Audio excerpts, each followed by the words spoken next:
Good morning students. आज हम पढ़ने जा रहे हैं बेटा कॉट स्किनी की बहुत ही फेमस पोएम जो है। पोएम का नाम है रेन ऑन द रूफ। इसमें हम पहले स्टैंजा वाइज इसकी एक्सप्लेनेशन करेंगे, देन आफ्टर जो इसकी समरी या थीम देखेंगे और इम्पोर्टेंट क्वेश्चन देखेंगे। तो 3 स्टैंजा में एक कविता दी गई है। पहले स्टैंजा में उसने जस्ट जो रेनी नाइट है उसके बारे में वर्णन किया है कि किस प्रकार जो वर्षा आ रही है और उसकी जो इमेजिनेशन किस प्रकार चल रही है। देन आफ्टर दूसरे स्टैंजे में उसने बताया है कि जो उसकी मेमोरी बचपन में चली जाती है उसकी बूंदों को सुन सुनकर, तो सारी मेमोरी एक जार्न की तरह चलती है। और थर्ड स्टैंजे में वो अपनी मदर को याद कर रहा है। तो चलो लाइन बाय लाइन हम एक्सप्लेनेशन करते हैं। When the humid shadow over all the starry sphere, जब तारों से भरी हुई रात को जो है बादल घेर लेते हैं, and the melancholy darkness gently weep in the tears, तो ऐसे लगता है कि जो उस अंधेरी भरी रात को, जो रात है, जो बादल है वहाँ से जो टिप टिप करके जो है वर्षा हो रही है, जो आंसू बह रहे हैं, यानी कि जो वर्षा है उसे वो टीयर्स से कंपैरिजन कर रहा है। What a bliss to press the pillow of a cottage chamber bed and lie listening to the patter of the soft rain overhead. तो मुझे लग रहा है ये एक ब्लिस की तरह है, तो मैं पिल्लो को पकड़कर चैम्बर में जो है अपनी कॉटेज चैम्बर में बैठ लेट जाता हूँ और जो बूंदों को पिटर पैट करते हुए सुनता जा रहा हूँ। Everything tinkle on the singlets has an echo in the heart, and 1,000 rainy fancies into busy being the start, and 1,000 recollection weave their ear threads into the woo as I listen to the patter of the rain upon the roof.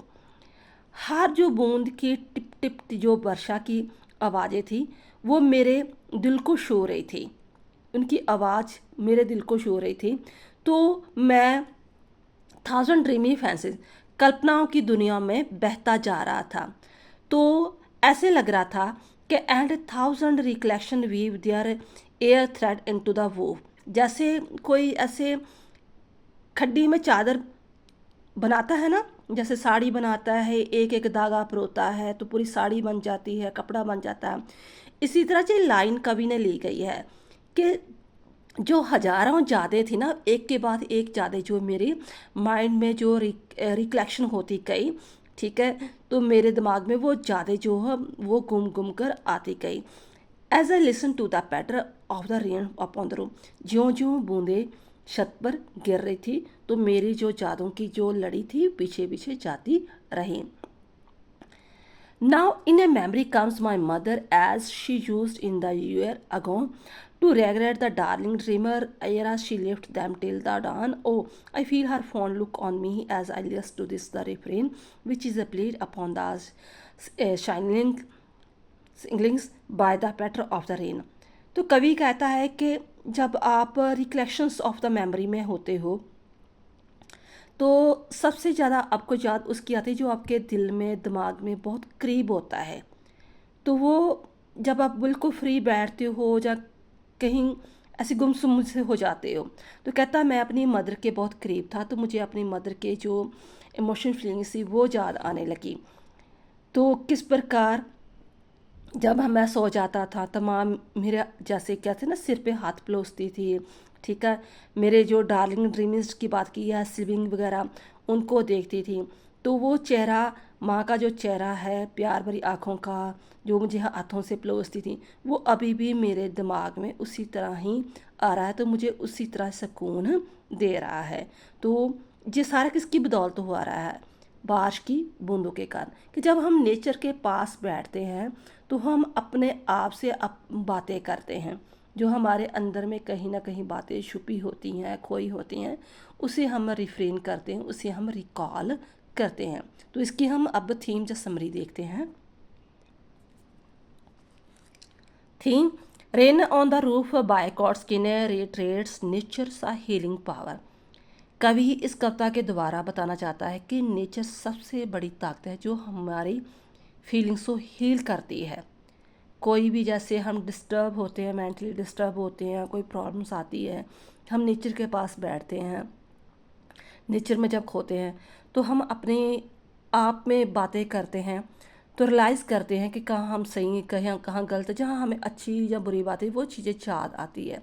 तो एक तरफ़ा nature हमारी healing power है, specially when heard from a cozy bed in the country cottage.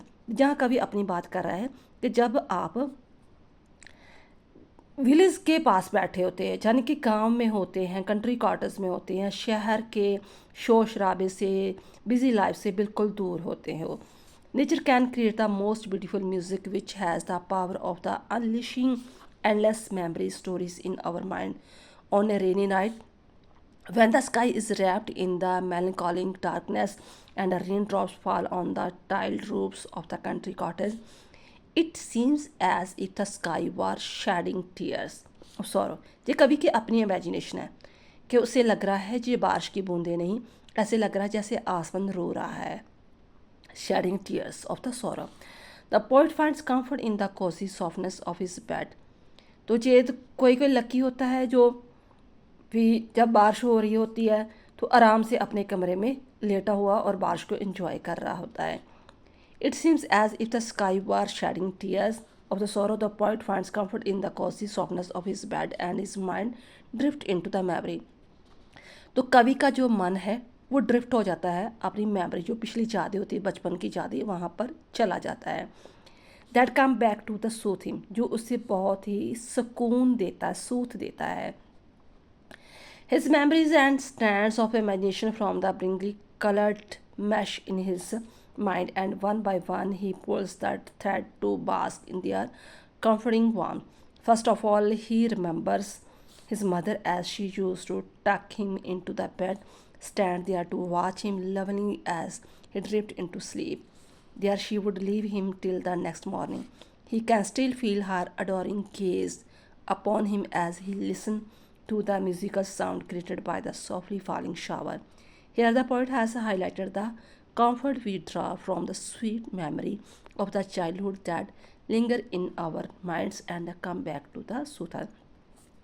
कि कुछ ना कुछ बचपन की ऐसी यादें होती हैं जिसे याद करके हमें दिलो दिमाग को पूरी तरह सुकून मिलता है। तो कवि को अपनी माँ की जो यादें हैं उससे याद करके अच्छा फील हो रहा है।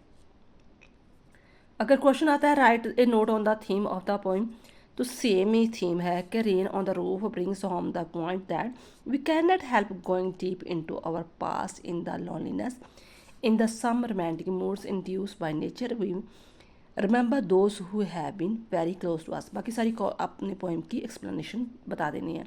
तो क्वेश्चन जो आ रहे हैं वो है how does the poet describe the moment just before he start raining, कि अभी जब बारिश होनी थी तो उसने किस प्रकार डिस्क्राइब किया। वो पहली दो लाइनों में डिस्क्राइब किया ना उसने कि clouds move about all over the sky, जो बादल है वो सारे आसमान में छा गए हैं, तो ऐसे लग रहा है कि पूरी तरह अंधेरा हो गया है। स्टार्स बिकम द स्फीयर्स हो गए हैं, the dark look all around. He does the point find its the bliss to feel when it rains. क्यों ब्लिस फील करता है, क्यों करता है?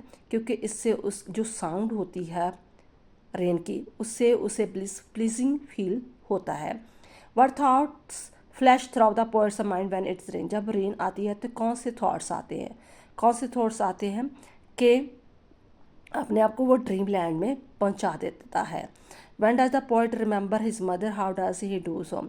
उसे अपनी मदर की याद कब आती है? जब क्या होता है, falling rain on the roof, जब छत पर जो है बारिश की बूंदें गिरती है, उसके टिप टिप टिप करने से उसके जो दिमाग में जो है वो सारा की जो है वो फ्लैशबैक में जो चला जाता है, तो माँ की सारी जो घटनाएं वो याद आती है। What does the poet dream of when he listen to the patter of the rain. जब बारिश की बूंदों की आवाज़ सुनता है, पैटर ऑफ द रेन, तो क्या फील करता है? तो उसे लगता है वो अपनी जो स्वीट्स मेमोरी है, जो मोमेंट्स है अपनी माता के साथ उसने स्पेंड किए थे, उसको शेयर करता है।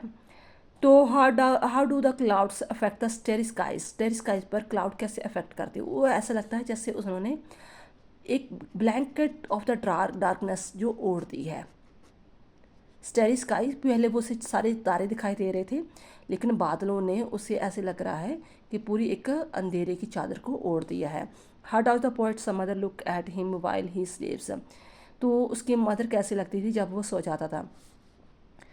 पोइट कहता उसकी mother looks at the poet lovely while he sleeps she leaves him there till the next morning. तो उसको उसका चेहरा उसी तरह मुस्कुराता हुआ उसकी तरफ जो प्यार बांटता हुआ दिखाई देता है, महसूस होता है। How does the tinkle of the rain drops affect the poets. Tinkle of the rain drops falling on the tile of the river resound in the poet's heart and transport him to the land of the dreams filled with the sweet memory of the past। आगे थोड़े से 2-3 question आते हैं। In the poem rain on the roof the poet present healing power of the nature, do you agree? Discuss. आप अपने according आप answer वगैरह दे सकते हो। If you were the poet hearing the sound of the falling rain what memories would fill you mind. आपके मन में क्या विचार आएंगे। What image of his mother haunted the poet in the poem rain on the roof. The image of caring and affectionate haunted the poet. He remembered how she used to tuck him into bed and stand there to watch him lovingly as he drifted into sleep. The loving face of the mother, her adoring gaze, the gentleness filled his mind with the strange whistling longing. I hope ये सारे आपके important question हो चुके हैं। Thanks बेटा।